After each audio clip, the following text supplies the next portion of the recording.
Hello everyone, Super Smash 77 here, back for another video, and today I'm just going to be going over my Game Awards predictions alongside some rumors and leaks that have been going on over the past couple of days. I usually prefer not to really mention rumors / leaks as I guess a main focus of a video, at least when I'm doing like predictions, but since I feel like I'm going to be referencing a lot of them with my predictions, it just kind of makes sense to do it all in one. So if you don't want to hear any possible spoilers for the Game Awards announcements, I recommend you don't watch this video, obviously, and probably get off the internet until it happens in literally one day, or it should be one day by the time I upload this.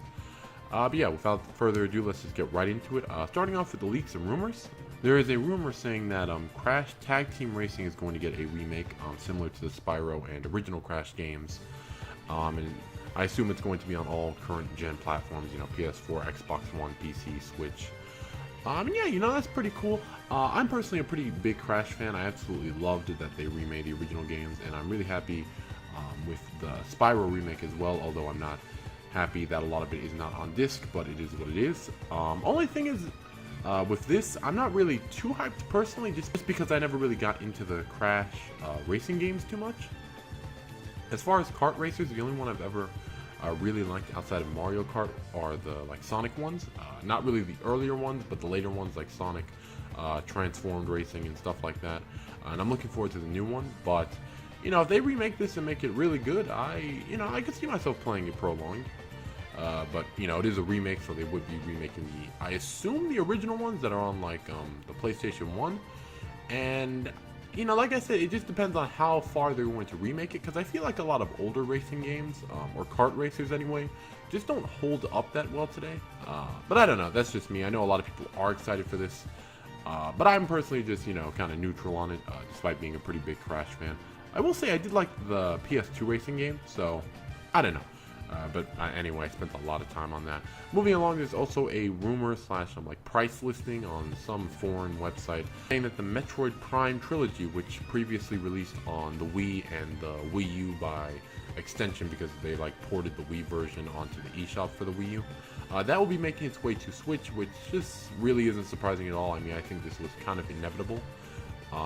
You know, and by extension, I guess this is kind of an early prediction in the video. I do think we're going to see something of Metroid Prime 4 there. I mean, if they're going to announce the trilogy, it'd be kind of weird not to mention Prime 4 in some way, shape, or form. And yeah, I think this just makes a lot of sense. You know, even if this is fake, I still think we're going to get the Prime trilogy on Switch eventually, before Prime 4 happens, / releases. Anyway, the next rumor, and this one is probably the least likely, is it's similar to the Metroid Prime Trilogy one, and you know, it was like a store listing, but this one seemed a bit more fake, but you know, I'll bring it up anyway, and that's that apparently The Last Story 2 is happening on the Nintendo Switch, and I'd be pretty excited for this, honestly. I mean, I never played the original Last Story, but it's funny because I was actually looking up about the game, like, I want to say 2 months ago, and I don't know how I got onto this, but like, I was looking up the potential for a sequel, you know, despite me never even playing the original game, and I was sad to see that it seemed like it was pretty unlikely. So it's just kind of funny how, you know, 2 months after I was looking up about a potential sequel, this gets announced. My only hope is, if this is real, is that it also comes along with the original version on Switch. You know, I just feel like that makes a lot of sense. I mean, if it doesn't, no big deal. You know, I can always just buy the Wii eShop one on the Wii U, but you know, obviously a lot of people probably don't have a Wii U that own a Switch, so it would just be nice to port it to the Switch, but we'll have to see if it even is real to begin with. And the last leak / rumor is Mortal Kombat 11. There have been a lot of rumors saying that it will show up at the Game Awards, and I feel like this is probably, you know, besides the Metroid one, the safest one that seems like it could be real. The only thing that I think I'll be disappointed with personally from this is that it will probably only be a CGI trailer. And don't get me wrong, I think they look really cool, but I'm personally, when it comes to fighting games, just someone that really likes seeing gameplay. So that will be a bit disappointing. I do hope they show a little bit of gameplay. But regardless, you know, just seeing the announcement's nice. So yeah. But anyway, on to the actual predictions. I do think there will be some type of SNK announcement. Probably some type of new Samurai Showdown character reveal or reveals, alongside a release date for the game. I know they, you know, just had like a press conference in Japan or something where they said apparently they want the game to come out Q2 2019. So they might literally just put that on the trailer, or they might put a more specific date, like if I had to guess, I don't know, I'd say probably late March, maybe somewhere around there, or April even. I don't know. But yeah, I think we'll probably get at least something Samurai Showdown related. I guess it could also be maybe an early teaser for KOF 15, because they also did announce that at the SNK press conference, that they are going to be making KOF 15 and they want it out by 2020. But usually for fighting games, they don't really say too much about them until they're at least within a year of launch. So unless KOF 15 plans on launching like literally, you know, like January 1st, 2020, I don't see them really talking about it right now, outside of just it's happening. But who knows, you know, who knows. I also think we will see something Soul Calibur related. You know, it could just be something as simple as the release date for 2B, which hopefully is soon, you know. But I feel like the reason they actually have not, you know, shown or revealed her release date yet is because she's actually going to be coming alongside another one of the DLC characters. So I think we will get a reveal of another DLC character for Soul Calibur. Don't know who it will be. Might be another guest character. Might be a classic character. I really don't know. I'm really good with anything at this point because the only character I wanted as DLC was 2B, and I got that, so I'm happy. However, if we were to get another guest character, Raiden from Metal Gear Rising Revengeance would be amazing. Don't know how likely that is, but it would be amazing. Another thing, I think we will get at least one fighting game reveal. That, you know, like new fighting game reveal, game we've never heard of. Granted, that might be Mortal Kombat 11, but if it's not, you know, I could see something else happening, you know.